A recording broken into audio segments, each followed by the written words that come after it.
il y a plus de 6 mois, nous avions déjà tout préparé. Le plan, traverser la Bolivie puis le Pérou du sud vers le nord. 3 semaines de découvertes, d'aventures et d'imprévus au cœur de ces territoires mythiques et surtout méconnus.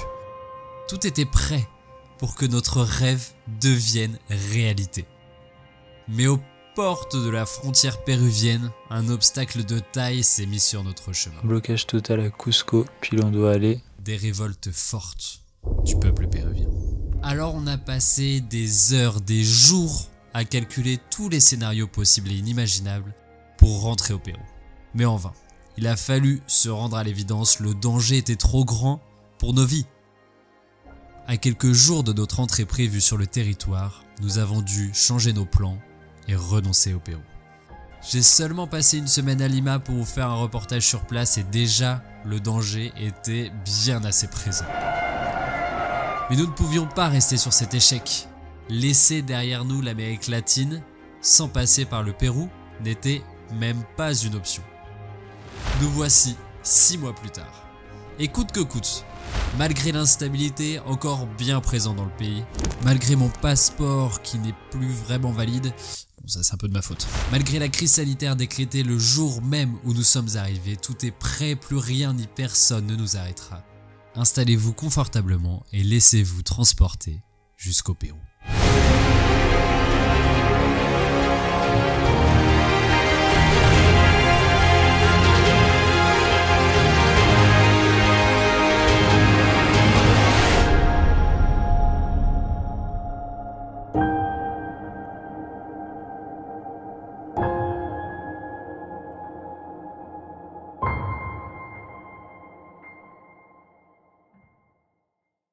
On attend toujours Mathis, qui est en train de faire son sac, voilà, ça fait 10 minutes.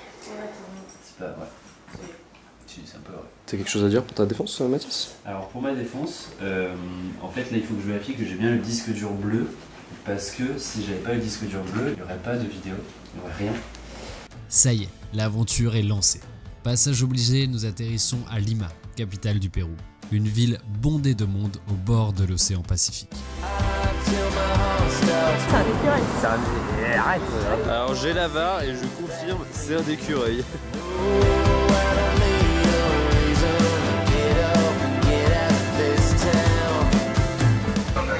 Là, on arrive dans des quartiers où c'est vraiment le vrai quilombo, c'est en gros le bazar.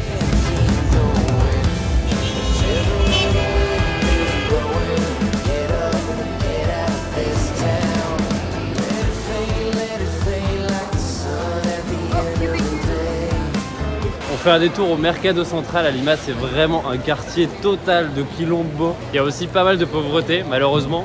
Mais c'est quelque chose à voir. On s'attendait à quelque chose de plus bondé, plus fermé par rapport à ce qu'il y a dans le quartier. Mais déjà, bon, de voir la viande qui traîne depuis ce matin. On pense quoi, Sylvestre? Écoute, là, tu peux voir les cochons d'Inde qui sont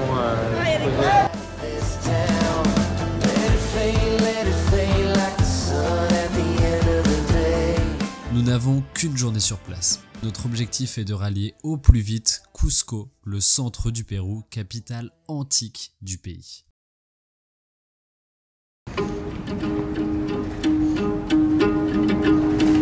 On va retrouver Sylvestre et Chloé sur la place, regardez. C'est super beau.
Jour 3. Départ à 4 h du matin et cette fois nous mettons le cap sur le Machu Picchu.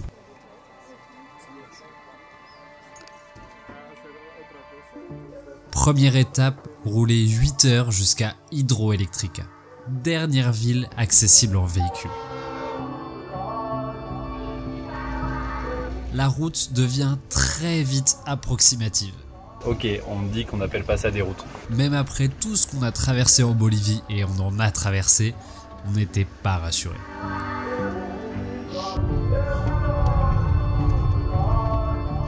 J'ai eu peur de mourir aujourd'hui sur la route.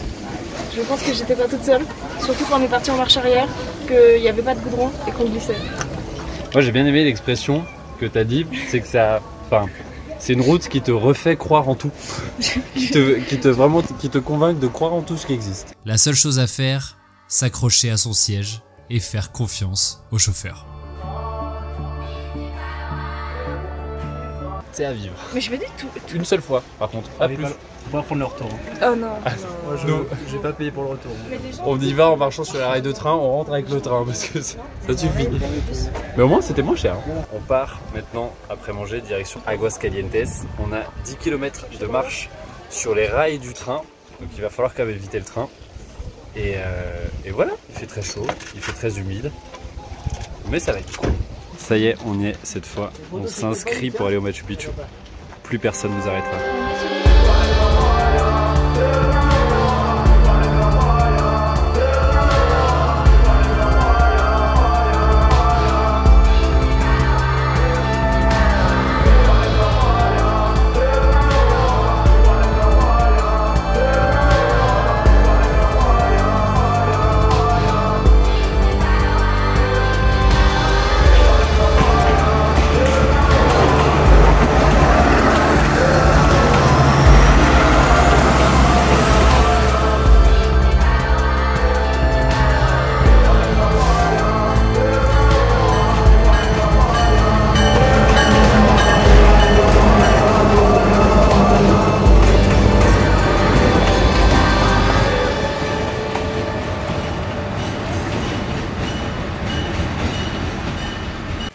Bon, comment ça va pour l'instant? C'est où Sylvestre? Tu vois là? Je pense. Non. Si, je te vois là. Ouais. Ouais. Bon, t'as rien à dire? Bon, il a rien à dire.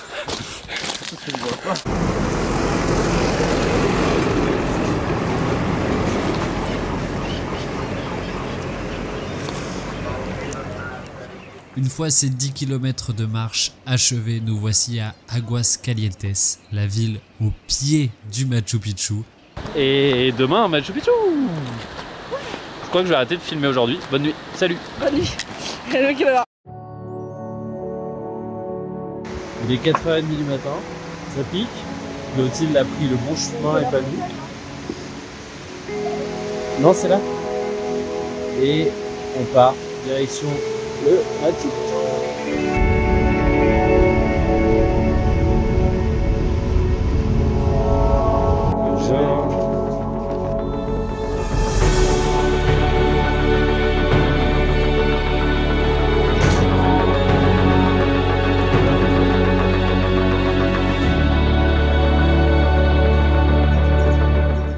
Terre sacrée des Incas, le Machu Picchu est un des endroits les plus mythiques au monde. C'est un lieu unique qui regorge d'histoires et de légendes que je dois prendre le temps de vous raconter. Alors suivez-moi dans la suite de ce voyage et patience, j'ai décidé d'y consacrer l'entièreté de la prochaine vidéo.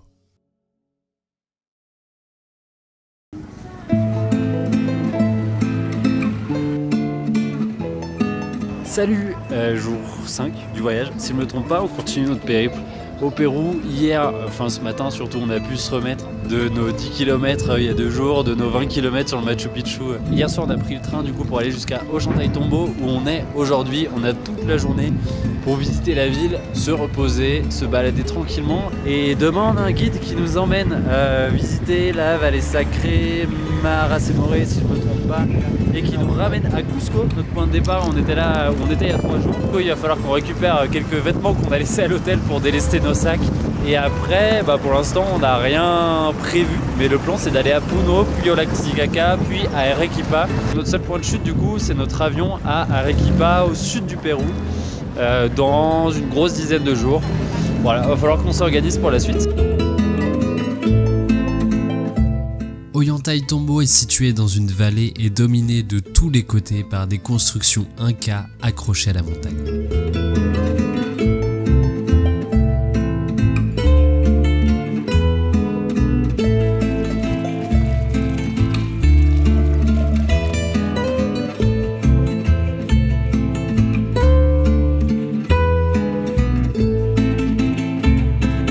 Pour l'instant, vous en pensez quoi des escaliers?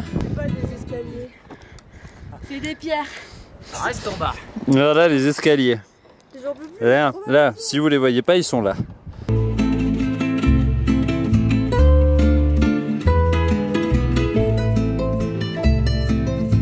Une petite anecdote sur ce village, juste au-dessus par là-bas, vous verrez, je vous mettrai des photos que j'ai prises. Il y a dans la montagne un visage humain, en tout cas la légende dit qu'il y a un visage humain dessiné dans la montagne avec une barbe, et les habitants d'Ollantaytambo ont toujours considéré que c'était le dieu qui protégeait le village. Quand les conquistadors espagnols sont arrivés, les habitants d'Ollantaytambo ont pensé que c'était des descendants de ce dieu, puisqu'ils sont tout simplement eux aussi arrivés avec des barbes, alors que globalement c'était des gens qui avaient des intentions un peu moins bonnes que les potentiels descendants du dieu qui les protégeait. Et malheureusement ils se sont fait avoir avec ça quand les Espagnols sont arrivés ici.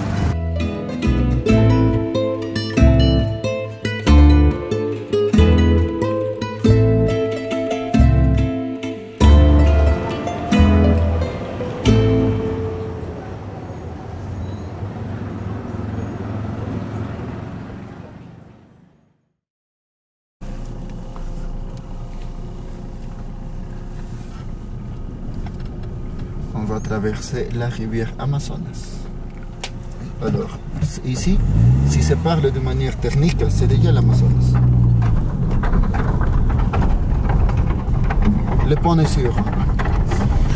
Mais en quelques cas, il est en bas, il a des petits canards qui nous aident.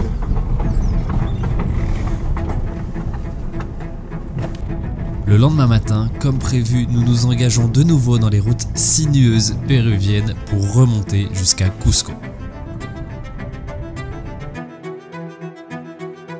Les initiales que vous voyez sur la montagne derrière, c'est pour informer qu'il y a une école dans le village, c'est les initiales de l'école. Et c'est les étudiants, ça peut être primaire ou secondaire, qui vont les mettre directement sur la petite sortie scolaire de l'île. Sur la route, nous croisons ces énormes constructions circulaires. Aux allures de cratères lunaires, elles servaient en fait de laboratoire agricole aux Incas.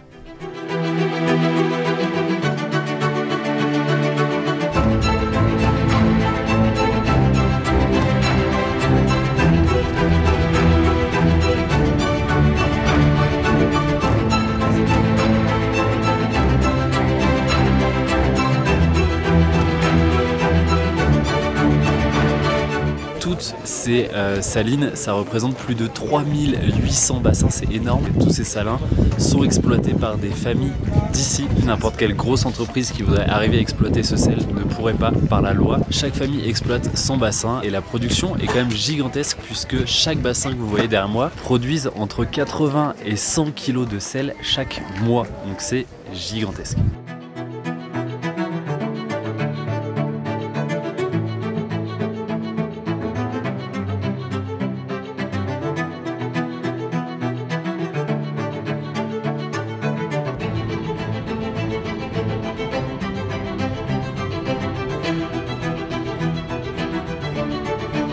Notre journée se termine par la visite de différents villages et la découverte du savoir-faire local, le tissage en laine d'alpaga.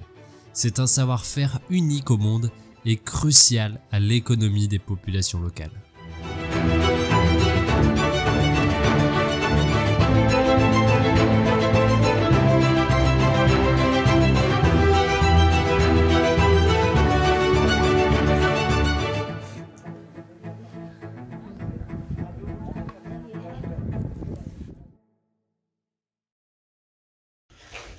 Bonsoir, il est 3h50 du matin.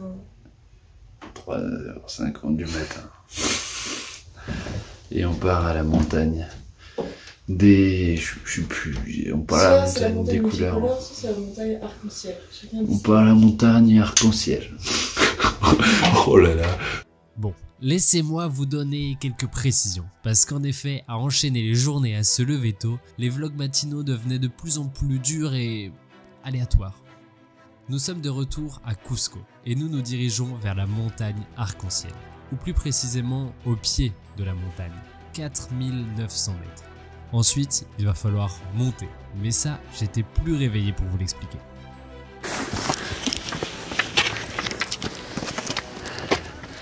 Bon, on est parti pour 3,5 km de marche. Et en bas de la rando, on a déjà mis 70 mètres de plus par rapport à l'altitude la plus haute du Mont Blanc. On est à 4890 mètres. 80 mètres, pardon. Ouais, c'est ça. On a mis 70 mètres de plus par rapport au Mont Blanc.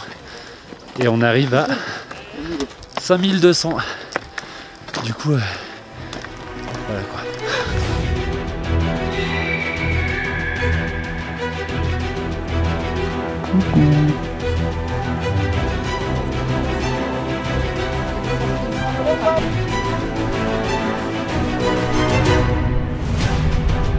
C'est un grand moment. Nous venons de passer la barre des 5000 mètres d'altitude. Devant nous, ça monte jusqu'à là-haut. On a monté 110 mètres, il nous en reste 200, un peu plus. Et à 5000, on n'est pas au bord de la mer, ça se sent.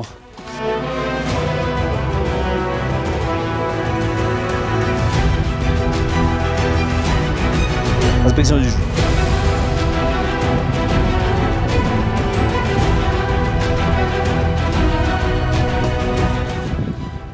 C'est dur. On est à 5196 mètres, presque 5200. Ça commence à bien tirer pour tout le monde. Mais ça se fait, on monte tranquillement.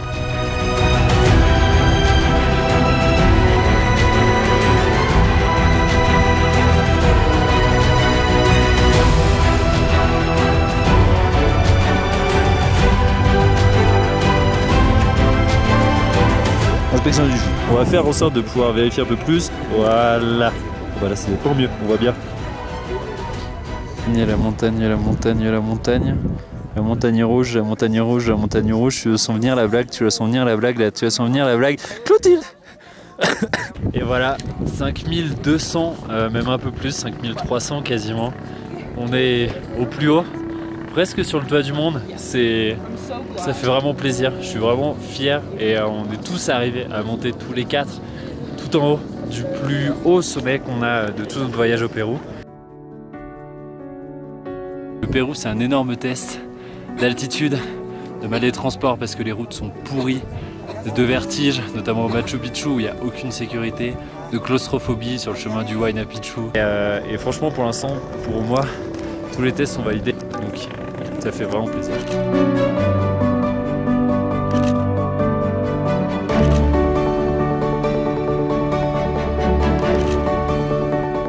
Sur ce, il est temps pour nous de quitter la région de Cusco dans laquelle nous sommes depuis plus d'une semaine.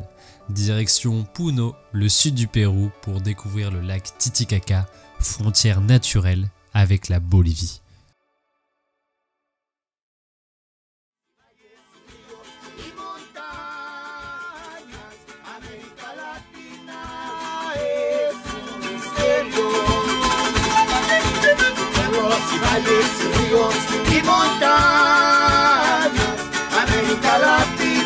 Du coup aujourd'hui on est sur les fameuses îles flottantes du lac Titicaca qui séparent du coup le Pérou de la Bolivie. Il y a plus de 120 îles flottantes réparties sur tout le lac et plus de 2000 habitants qui vivent à l'année sur toutes ces îles. La vie est assez compliquée puisque c'est des maisons assez, comment dire, simples et rustiques. Rudimentaires.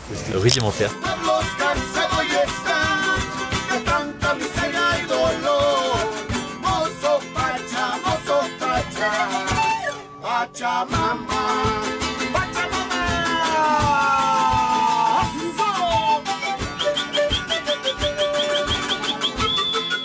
Les îles flottantes sont construites grâce à la totora, une herbe essentielle à la vie sur le lac puisqu'elle permet aussi aux habitants de faire du feu et de manger car cette plante est directement comestible.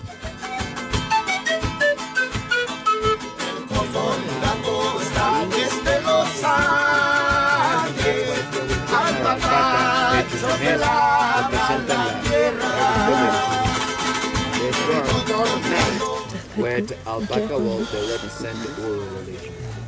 Look at here, the boat.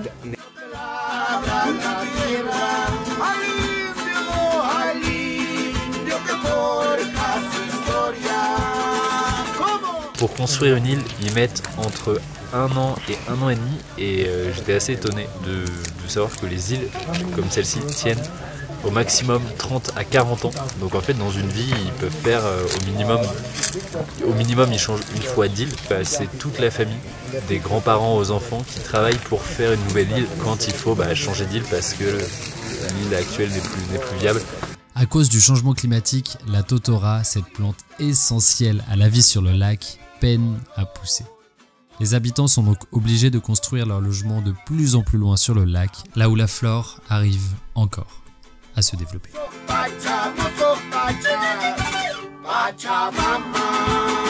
Le lac Titicaca, c'est le plus grand lac navigable d'Amérique latine.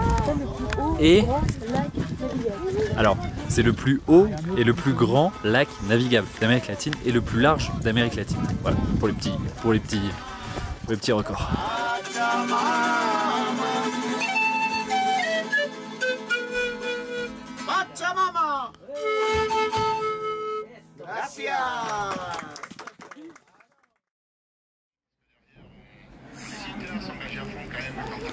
Que ça soit un sprint entre les 3 premiers.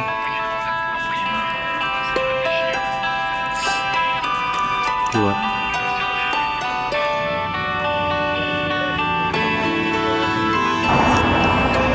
Salut, bienvenue à Arequipa, dernière destination avant notre retour à Lima. On a 2 jours ici, on s'est déjà baladé ce matin.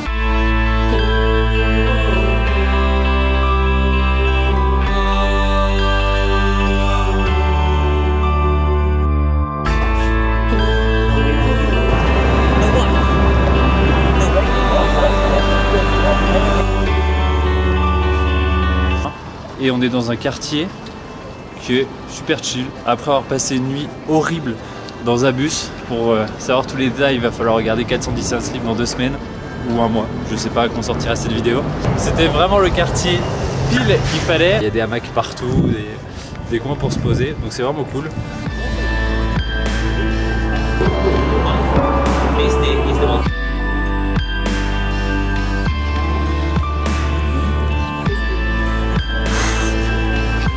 Au fond d'un rayon de magasin.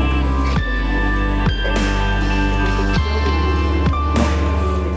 Le volcan derrière moi qui surplombe du coup la ville d'Arequipa est toujours en activité et assez régulièrement ce volcan du coup qui surplombe la ville de plus d'1,5 million habitants quand même fume un petit peu et les habitants qui habitent vraiment au pied ont tendance à dire non mais c'est juste le volcan qui fume sa petite clope du matin. Mais tout va bien, vous inquiétez pas. Il se passe quand même assez régulièrement des éruptions, pas sur ce volcan précisément, surtout sur les 2 autres qui le bordent. La dernière était apparemment jeudi dernier, mais du coup il vaut mieux que ça se passe sur ces 2 qui bordent le volcan et qui ne sont pas directement en contact avec la ville.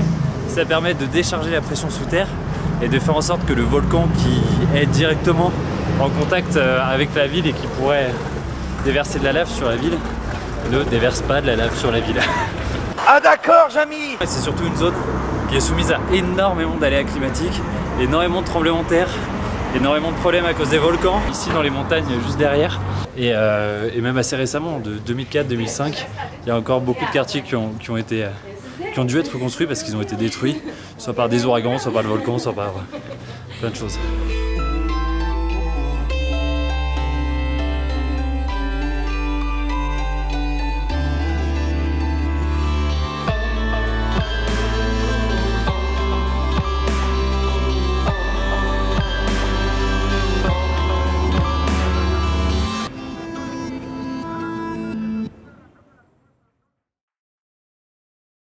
Il est 3 h du matin, on fait vraiment de plus en plus tôt dans ce voyage. Il y a une fête dans l'hôtel qui est même pas terminée. Il nous on part déjà direction l'excursion du jour. Vous allez voir, ça va être cool.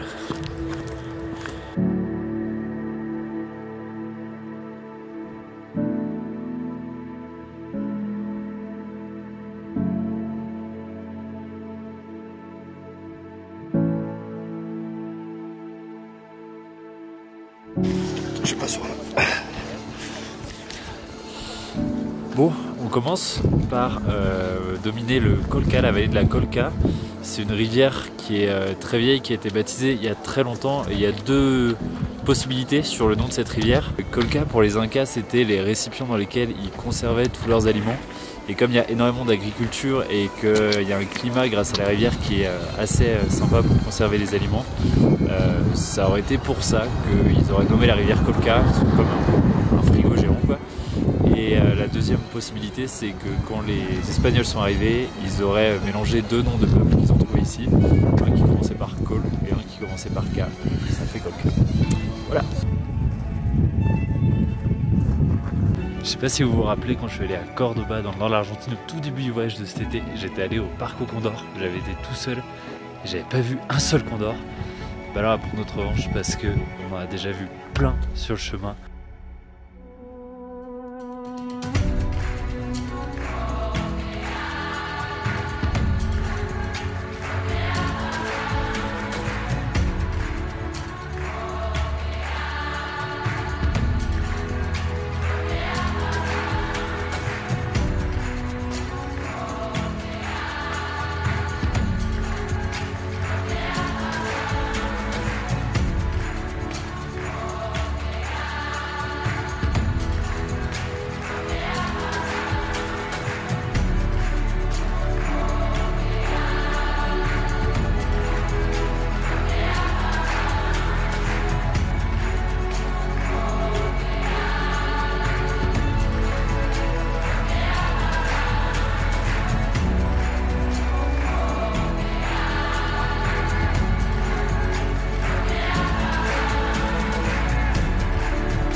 Et voilà, c'est ici que se termine notre périple au Pérou. J'espère que la vidéo vous aura plu. Mais le Pérou, c'est pas terminé puisqu'on se donne rendez-vous dans 2 semaines. Prochaine vidéo pour une vidéo spéciale consacrée au Machu Picchu. Je voulais vraiment y consacrer une vidéo entière, travaillée. J'espère que vous allez l'adorer. Nous, on se dit à bientôt pour une prochaine vidéo. Dans 2 semaines, le Machu Picchu, c'était Nomade. Salut!